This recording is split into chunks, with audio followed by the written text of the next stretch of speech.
Um grupo de pesquisadores da Universidade Tecnológica Federal do Paraná, em Pato Branco, também descobriu a capacidade da moringa em inibir a ação de radicais livres, o que ajuda a prevenir o câncer.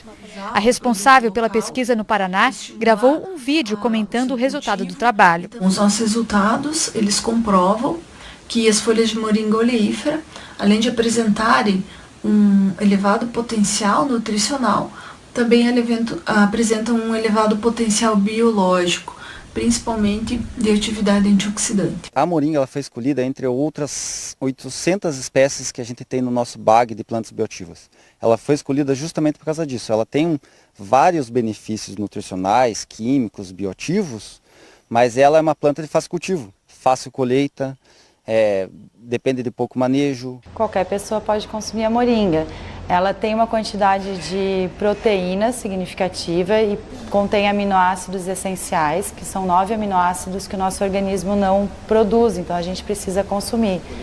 Sendo assim, para quem não consome outras fontes de proteína, quem não consome carne, os vegetarianos, é uma alternativa para consumir esses aminoácidos que o nosso organismo não produz, mas ela é indicada para todas as pessoas. Intolerantes e alérgicos, por exemplo, ao leite, também é indicado? É indicado porque ela contém cálcio, né? A moringa ela tem um teor de cálcio elevado. A nossa alimentação tem que ter uma diversidade de alimentos. O que acontece hoje é que a gente tem mais de 2.000 espécies de plantas que poderíamos consumir e a nossa alimentação fica em torno de 20. Então, quando a gente mostra uma equivalência, por exemplo, de beta-caroteno, né, o precursor da vitamina A, entre a moringa, a cenoura e o fígado de boi, a gente não quer dizer para substituir esses alimentos pela moringa, mas sim para diversificar a alimentação e ter uma outra alternativa, fonte de nutrientes, para diversificar o prato.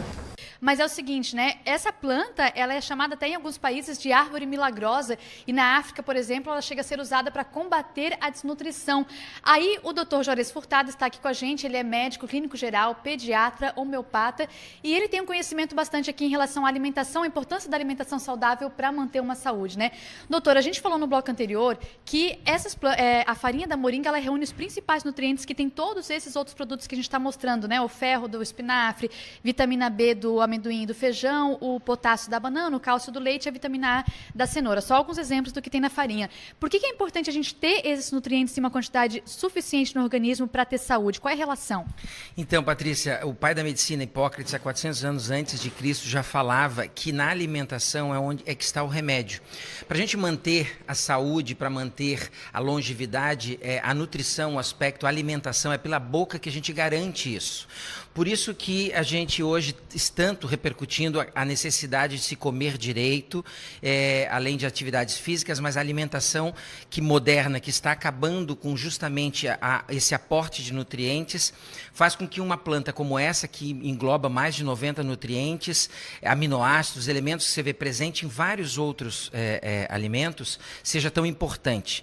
Então, como manutenção de saúde, o aspecto nutricional, um alimento, ele é fundamental e de boa qualidade como esse a gente tem que estar mostrando.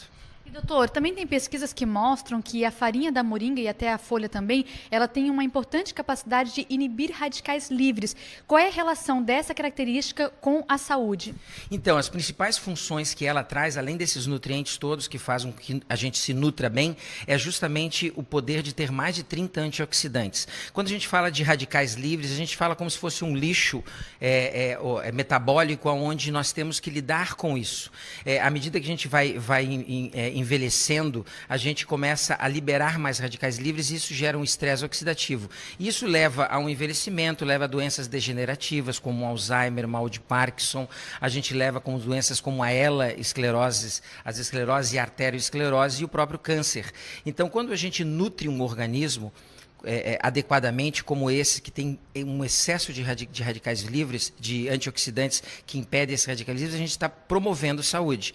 E é fundamental a gente entender que ela entra não só como um remédio, mas ela entra como um suplemento que deve ser utilizado não só em pacientes que estão adoecidos, mas também em pacientes com saúde, para a manutenção dessa saúde. Doutor, só para finalizar, também é importante que as pessoas que usem esse alimento tenham consciência de que ela é bom para manter a saúde, mas se for tratar uma doença, tem que ter uma orientação médica, né? Por exemplo, cálcio, para quem tem uma deficiência, tem que ter um acompanhamento, né? Claro, sempre quando a gente fala, inclusive, de alimentos, a gente tem que ter uma nutricionista acompanhando, a gente tem que ter um médico acompanhando, porque a questão de médio de veneno e de um remédio está na dose. Então, as pessoas têm que saber manusear. Quando a gente usa um excesso dessa planta, em pacientes que têm problemas renais, problemas hepáticos, pode trazer algum problema. Então tem que ser acompanhado de um profissional. Legal, doutor. Obrigada pelas informações.